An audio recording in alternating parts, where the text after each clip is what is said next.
நீங்கள் பிசாசை பார்க்குறப்ப மட்டும் நீங்கள் கூப்பிடாமலே அவன் வேலை பார்ப்பானா. ஆனால் இவர் கூப்பிட்டா கூட வேலை பார்க்க மாட்டார். என்ன ஒரு தப்பான கான்செப்ட் பாருங்கள்.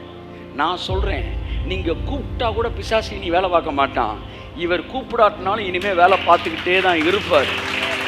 ஆமாம், ஏன்னா நீங்கள் பாவத்திற்கு விடுதலையாகி நீதிக்கு அடிமைகளானீர்கள். ஸோ அதனால் அவர் கைக்கு உங்களை தப்பிக்க வைக்க முடியாது. அப்படின்னா என்ன சொல்ல வரீங்க? உங்களுக்கு ஒன்று சொல்லிட்டாருன்னா அது உங்கள் வாழ்க்கையில் நடக்காமல் இருக்கவே இருக்காது.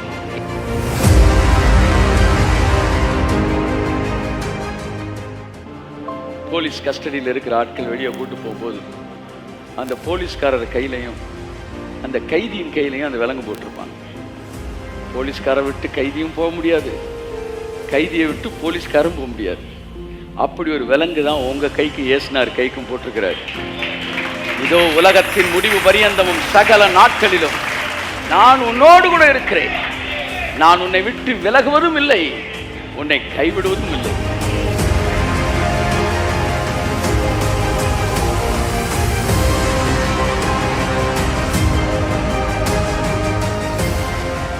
உன்னை பார்வோனின் கரத்திலிருந்து விடுவிக்கவும் பாலும் தேனும் ஓடுகிற கானான் தேசத்துக்கு கொண்டு போய் சேர்க்கவும் நான் இறங்கினேன்.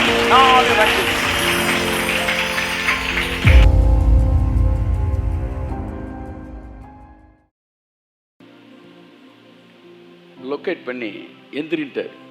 எந்திரிச்ச உடனே அவர் பார்த்து கேட்கிறாரு, ஓய்வு நாள் அன்னைக்கு மோசே பிரமாணத்தின்படி வேலை செய்ய கூடாது. கேட்குறாரு, ஓய்வு நாளில் நன்மை செய்வதா தீமை செய்வதா, எது சரின்னு கேட்குறாரு. இவங்க அமைதியாக இருக்கிறாங்க. அப்படின்னு என்ன செய்ய, தங்கள் எதிர்ப்பை தெரிவிக்கிறார்கள். உங்களை ஆசீர்வதிப்பதினால் அநேகர் அவருக்கு எதிர்ப்பு தெரிவித்தாலும் அவர் அதை குறித்து பயப்பட மாட்டார். நான் செய்கிறதை தடுப்பவன் யார்? என்னுடையதை என்னுடைய இஷ்டத்தின்படி செய்வதற்கு எனக்கு உரிமை இல்லையா? உரிமை இல்லையா? ஏன் வல்லமை, ஏன் ஆசீர்வாதம், ஏன் பொருள், ஏன் வரம், ஏன் கனி, ஏன் பரிசுத்தம், ஏன் பாதுகாப்பு நான் என் இஷ்டத்துல தான் நான் கொடுப்பேன். ஓ இஷ்டத்துக்கு கொடுக்கன்னா முடியாது. அப்ப நீங்க உங்க பையில இருக்கிறது தாங்க நீங்க சொந்தம். அவர் பையில இருக்கிறது யாரு கொடுக்கும் நீங்க சொல்ல கூடாது. That is God's liberty.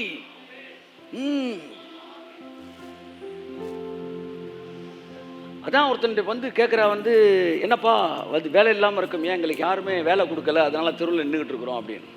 சரி வா, உனக்கு நான் வேலை கொடுக்குறேன்னு சொல்லி கூட்டிகிட்டு போய் காலை வேலை கொடுக்குறேன்னு சொல்லும்போது அவங்க என்ன சொல்கிறாங்க, எவ்வளோ பணம் தருவீங்கன்னு கேட்குறாங்க. எப்படி? ஒரு பணம் போதுமான்றார். ஒரு பணமா? நாங்கள் 5 சென்ட் தான் எதிர்பார்த்தோம், நீங்கள் $1 தரேன்றீங்க. சரிங்க நான் வரேன். ₹1 கேட்டேன், நீங்கள் $100 தரேன்றீங்க. நான் வந்துட்டான்.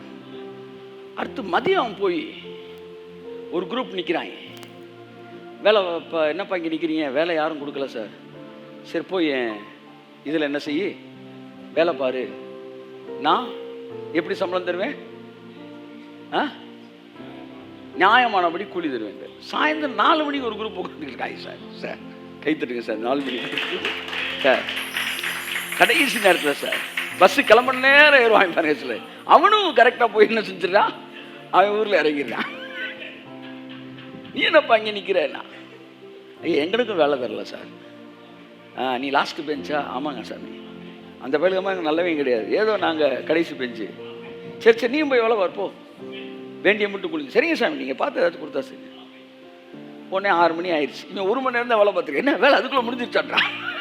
வா வா வா கூலி தரப்பாரு கூப்பிட்டு ஒரு பணத்தை கொடுக்குறாரு. வாங்கிட்டு, சாமி ஒரு பணமா, ரொம்ப நன்றி சாமின்னு வாங்கும்போது பின்னாடி இருந்த ஒருத்தன் காலையில் வேலை பார்த்து வெட்டி பார்க்குறான். இவ்வளோ பெருசு பழைய குரூப்பு. என்னது இம்மார்டாலிட்டியா அப்படி. அப்போ இவனுக்கே $1 கொடுத்தா பகலின் வெயிலையும் இரவின் உஷ்ணத்தை நம்ம சகிச்சிருக்கிறோம். நமக்கு என்ன செய்வார், கிட்டக்கு போய் ஒரு $10 தருவான்னு பார்த்தா அவனுக்கு $1 கொடுக்குறாரு. நான் கேட்குறேன், என்னங்க என்னையாடி நியாயமான ஆள், என்னையா வேலையை சமமாகிட்டியப்பா. அப்போ சொன்னான், நான் உனக்கு என்ன பேசினேன் அப்படின்னா, ₹1 பேசுறீங்க, கொடுத்துட்டேன்ல. இப்போ உனக்கு பிரச்சனை உன் காசை குறைச்சதா அவனுக்கு கூட கொடுத்ததா? உனக்கு குறைச்சு கொடுத்தா நீ பேசலாம். உனக்கு பேசினதை கொடுத்துட்டேன். அவனுக்கு உனக்கு கொடுத்தது போல கொடுப்பது அது என் இஷ்டம். நான் செய்கிறதை தடுப்பவன் யார்? நான் உனக்கு பேசின மாதிரி கொடுத்தேனா இல்லையா? ஆமாங்கய்யா. பக்கத்துல ஒருத்தன் சொல்றான், தப்பே நீ பேசினேதான்டா.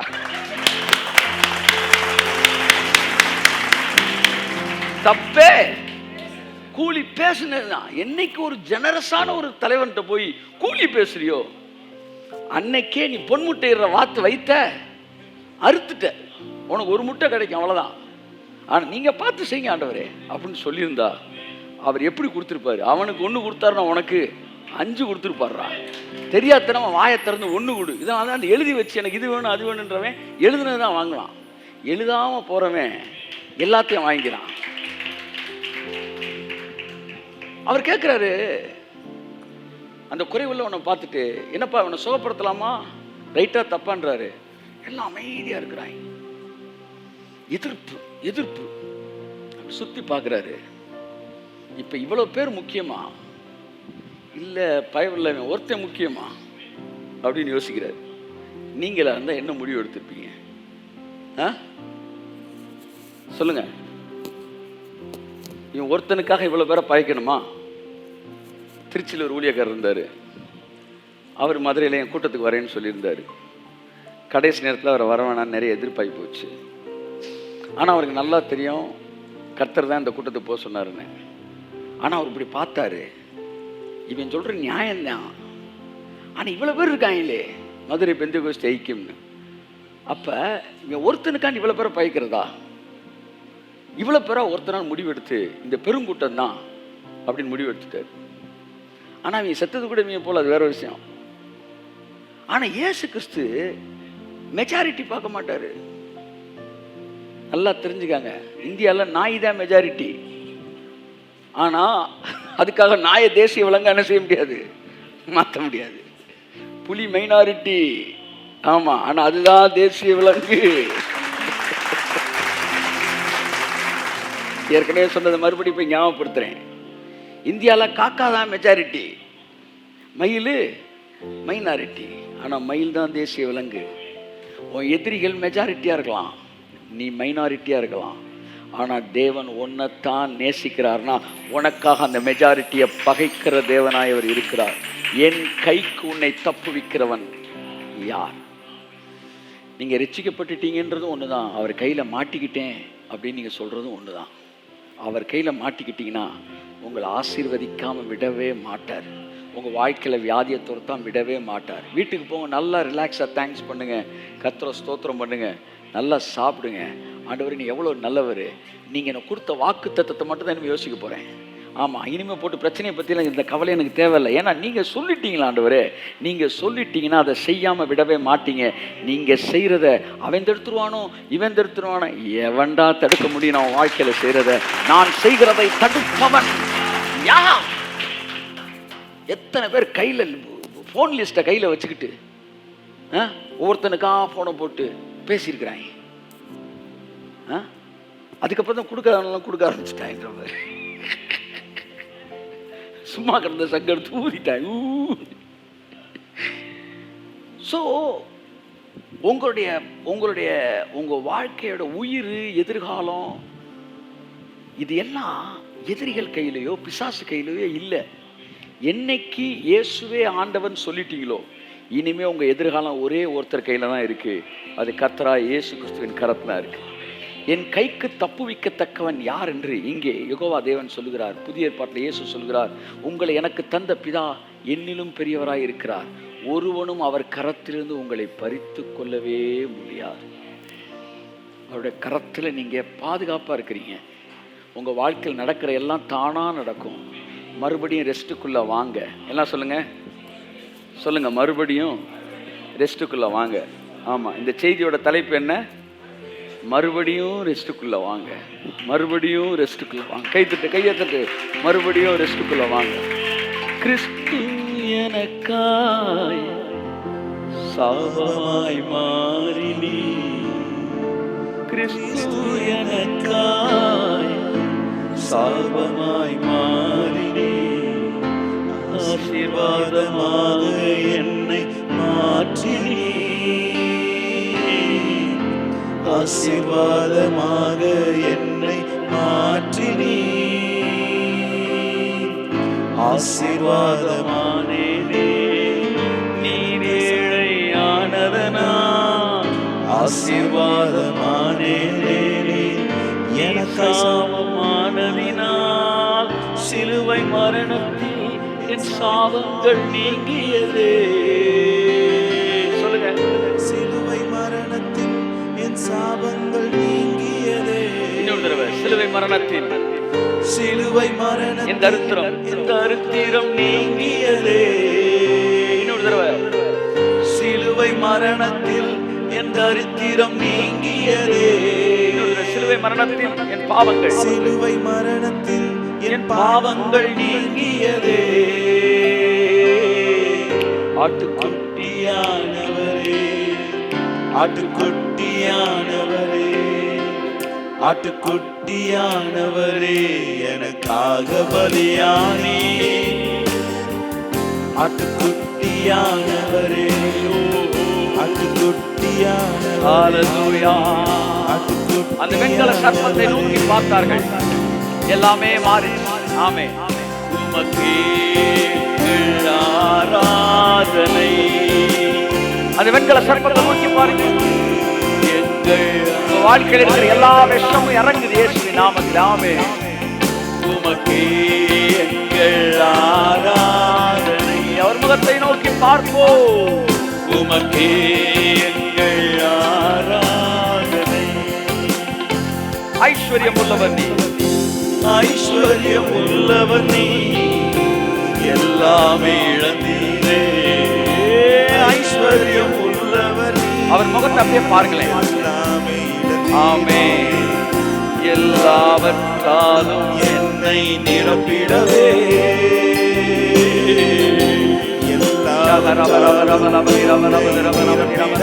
அப்படியே பிரசனத்துக்குள்ள கடந்து வாருங்கள். செல்வந்தனாயானேனே நீ ஏழையானதனா, நீரேழ்மையானதனா, சிலுவை மரணத்தில் என் தரித்திரம் நீங்கியதே. எல்லாரும் வாயை திறந்து. சிலுவை மரணத்தில் என் தரித்திரம் நீங்கினதே. ஒரே ஒரு ஸ்டான்ஸா பாடுவேன். இப்ப நீங்க செய்ய வேண்டியதெல்லாம் இஸ்ரவேல் ஜனங்கள் அப்படியே அந்த வெண்கல சர்ப்பத்தை நோக்கி பார்த்த மாதிரி நீங்க அப்படியே பார்க்க போறீங்க. அவங்க பார்க்கும் போதே பைபிள் சொல்லுது, அவங்க சரீரத்துல விஷமெல்லாம் இறங்குச்சாங்க.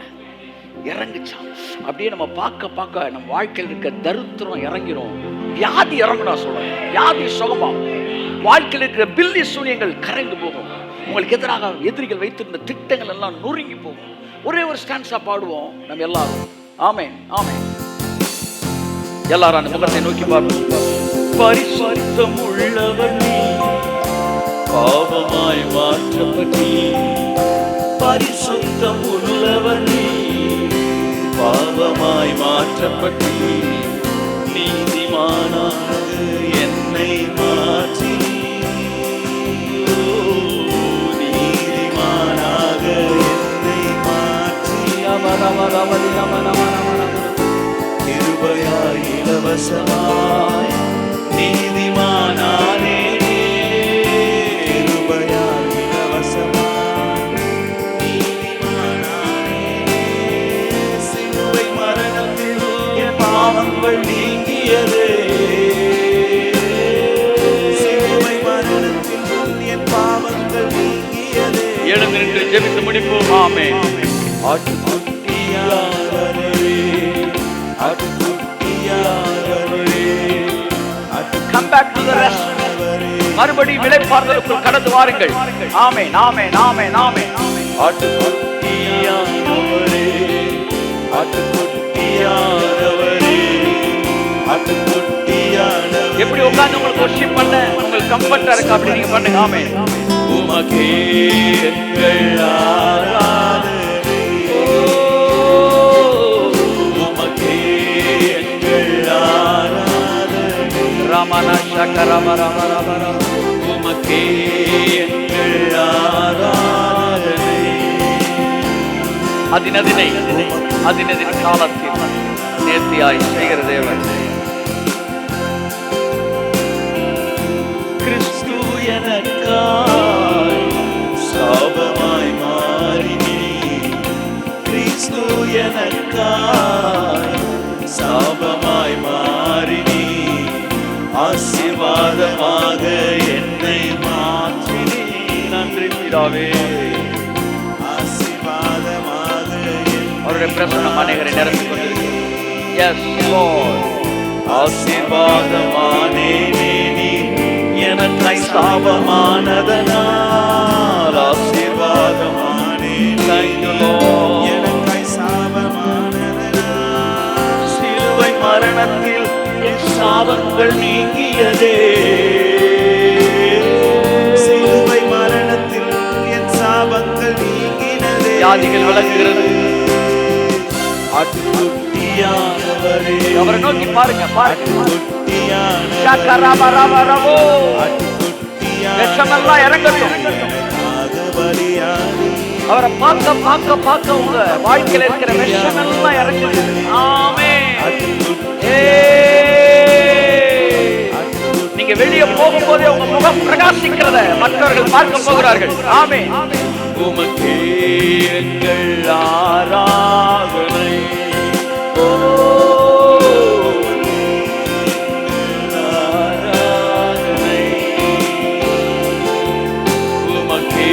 அநேக பண தேவைகளோடு நீங்கள் கடந்து வந்திருக்கலாம். இதோ அவரை நோக்கி பாருங்க. உங்க குறைவுகள் எல்லாம் நிறைவாகிற நேரம் இது. நீங்க பார்த்தா போதும் பிரதர். ஆமென். ஐஸ்வர்யம் உள்ளவர் நீ, ஐஸ்வர்யம் உள்ளவர் நீ, எல்லாமே இழந்தீரே. ஐஸ்வர்யம் உள்ளவர் நீ, எல்லாமே இழந்தீரே. எல்லாவற்றாலும் என்னை நிரப்பிடவே,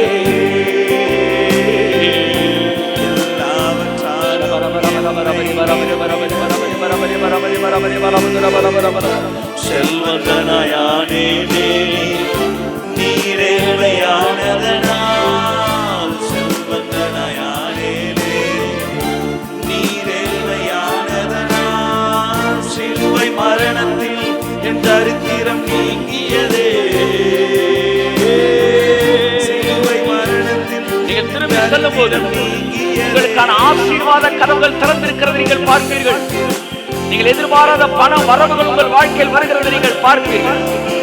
உங்கள் சரீரத்தில் இருந்த வியாதிகள் மறைந்திருப்பதை நீங்கள் பார்க்கிறீர்கள். உங்கள் சரீரத்தில் நோய் கிருமிகள் அழிந்திருப்பதை நீங்கள் பார்ப்பீர்கள். அவரை நோக்கி பார்த்த முகங்கள் ஒன்றும் வெட்கப்பட்டு போனதில்லை. அவைகள் பிரகாசம் அடைந்தது. உன்னுடைய முகம் பிரகாசம் அடையும். கர்த்தருடைய ஆவியானவர் சொல்லுகிறார், முகத்தை நான் பிரகாசிக்க பண்ணுவேன். மறுபடியும் உன்னுடைய முகத்தை நான் பிரகாசிக்க பண்ணுவேன். மறுபடியும் உன் தலையை நான் உயர்த்துவேன். மறுபடியும் உன்னை நான் மேன்மைப்படுத்துவேன். நான் உன்னை அழைத்த உன் தேவனாகிய கர்த்தர். என் கைக்கு தப்புவிக்கத்தக்கவன் யார்?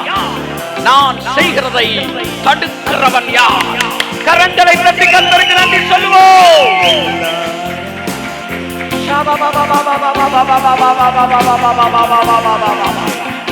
உன் வாழ்க்கையில தேவன் செய்கிறதை தடுக்கிறவன் யார்?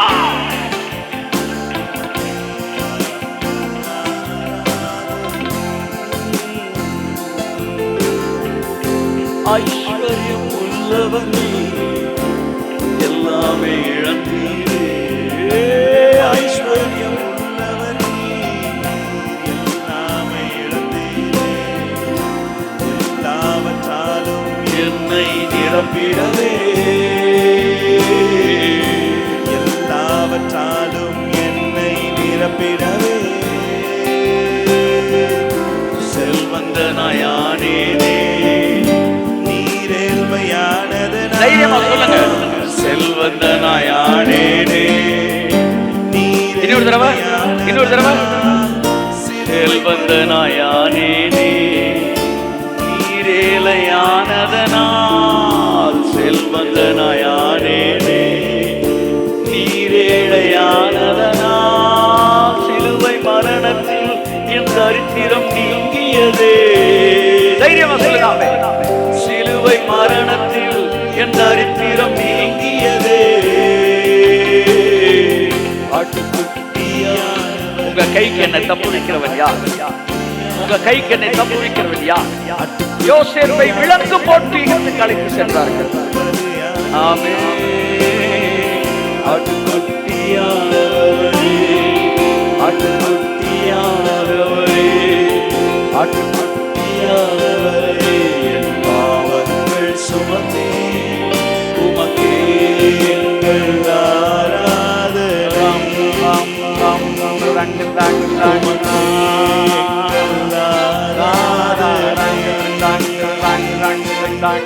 உமக்கே எங்கள் ஆராதனை. உமக்கே எங்கள் ஆராதனை. யோசேப்பின் கரத்தில் ஒரு விலங்கு போடப்பட்டது. அந்த விலங்கு ஆசீர்வாத விலங்கு. அப்படித்தான் உன் கையில ஒரு விலங்கு போடப்பட்டிருக்கு, ரட்சிப்பு என்கிற விலங்கு. இந்த விலங்கு உன்னை எங்க இழுத்துட்டு போகுதுன்னா பாருங்க, போலீஸ் கஸ்டடியில் இருக்கிற ஆட்கள் வெளியே கூட்டு போகும்போது அந்த போலீஸ்காரர் கையிலையும் அந்த கைதியின் கையிலையும் அந்த விலங்கு போட்டிருப்பாங்க. போலீஸ்காரை விட்டு கைதியும் போக முடியாது, கைதியை விட்டு போலீஸ்காரும் போக முடியாது. அப்படி ஒரு விலங்கு தான் உங்க கைக்கு இயேசுனார் கைக்கும் போட்டிருக்கிறார். இதோ உலகத்தின் முடிவு பரியந்தமும் சகல நாட்களிலும் நான் உன்னோடு கூட இருக்கிறேன். நான் உன்னை விட்டு விலகுவதும் இல்லை, உன்னை கைவிடுவதும் இல்லை. இப்ப இந்த கைதி எங்க போவாரு சொல்லுங்க? இந்த போலீஸ்கார் எங்க போறாரோ ரோமர் 6ஆம் அதிகாரம் சொல்லுகிறது, நீங்கள் பாவத்திற்கு விடுதலை ஆகி நீதிக்கு அடிமைகளானீர்கள். நீங்க அடிமை ஆயிட்டீங்க. அதனால நீங்க எங்க போறீங்க? உங்க கையில விலங்கு போட்டவர் எங்க கூட்டிட்டு போறாரோ அங்கதான் நீங்க போறீங்க.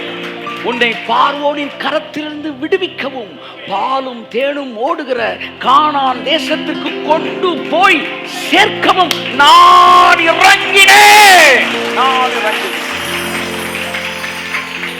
உங்களை பாதி வழியில் விட்டு விடுகிற தேவன் அல்ல. பாதி வழியில் விடுகிற தேவன் அல்ல.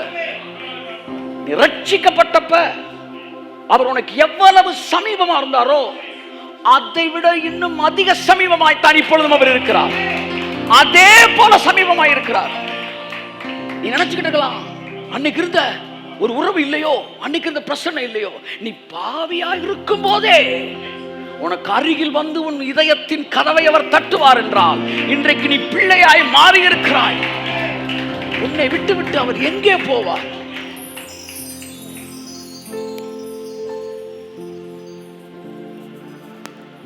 உன் வாழ்க்கையில் நீ ரட்சிக்கப்பட்ட போது என்ன தீர்க்க தரிசனம் எல்லாம் சொன்னாரோ, என்ன வாக்கு தத்தம் எல்லாம் சொன்னாரோ அதை நீ மறந்துடலாம். ஆனா உன்னை அழைத்த தேவன் ஒருபோதும் மறக்கிற தேவன் அல்ல. அவர் தம்முடைய நல்வார்த்தைகளில் ஒன்றையும் கீழே விழவிட மாட்டார். பொறுத்திருந்து பார், அப்பொழுது நான் கர்த்தர் என்றும் என் வார்த்தைகள் மாறாது என்பதையும் நீ அறிந்து கொள்வாய். நீ அறிந்து கொள்வாய். அன்பின் பரலோக பிதாவே, உம்முடைய கைக்கண்ணை தப்புவிக்கத்தக்கவன் யார்? நீ செய்கிறதை தடுப்பவன் யார்? Thank you Lord. எந்த மனுஷன் அதை தடுக்க முடியாது, எந்த எதிரியும் அதை தடுக்க முடியாது. என் வாழ்க்கையில் நீங்க வச்சிருக்க ஆசீர்வாதத்தில் ஒரு செருப்பு வார கூட என் எதிரி திருட முடியாது. ஆமென். ஒரு செருப்பின் வாரையாகிலும் நான் இழந்து போவதில்லை. இயேசு கிறிஸ்துவின் நாமத்தினாலே ரத்தம் தெளிக்கப்பட்டிருக்க நான் ஆண்டவங்க பிள்ளைகளை ஆசீர்வதித்து அனுப்புகிறேன். இவர்கள் திரும்பி செல்லும் போது ஒரு செக்யூர் மைண்ட் செட்ல போகட்டும். ஆசீர்வாத விலங்கு இவர்களுக்கு போடப்பட்டிருக்கிறது. எஸ், இவர்கள் பாதைகள் நெய்யாய் பொழியும். வாழ்க்கையின் எதிர்மறையானது பயப்படாத மகனே மகளே. சில விதமான பணியை நீ பார்த்துக்கிட்டு இருக்கிற, அந்த மிஸ்ட் நீ பார்த்துக்கிட்டு இருக்கிற, அது எல்லாம் மறைஞ்சிரும். உனக்கு என்ன வாக்கு பண்ணாரோ அது எல்லாம் வெளியே தெரிய ஆரம்பிக்கும். சில நேரம் மலைவாழ் பிரதேசத்தில் நீ நிற்கும்போது பாருங்களேன், நிற்கிற இடத்த சுற்றி வெறும் வெள்ளையாக தான் தெரியும். ஒன்றுமே இல்லையோ அப்படின்னு நினைப்பீங்க. கொஞ்ச நேரத்தை விலகின உடனே அழகான நீர்வீழ்ச்சி தெரியும் பாருங்க, அழகான இயற்கை தெரியும் பாருங்க. அப்படித்தான் இந்த புகையெல்லாம் விலகும் போது உன் வாழ்க்கையில தேவன் சொன்ன வாக்குத்தத்தங்கள் வெளிவருவதை காண்பார். அவன் பொறுமையாய் காத்திருந்து வாக்குத்தத்தம் பண்ணப்பட்டதை பெற்றுக்கொண்டான். நீயும் நானும் ஆபிரகாமின் சந்ததியாய் இருக்கிறோம், நாமும் பெற்றுக்கொள்வோம். ஆமென் சொல்லுங்க. இயேசு கிறிஸ்துவின் நாமத்தில் ஆசீர்வதித்து அனுப்புகிறேன். ஜீவன நல்ல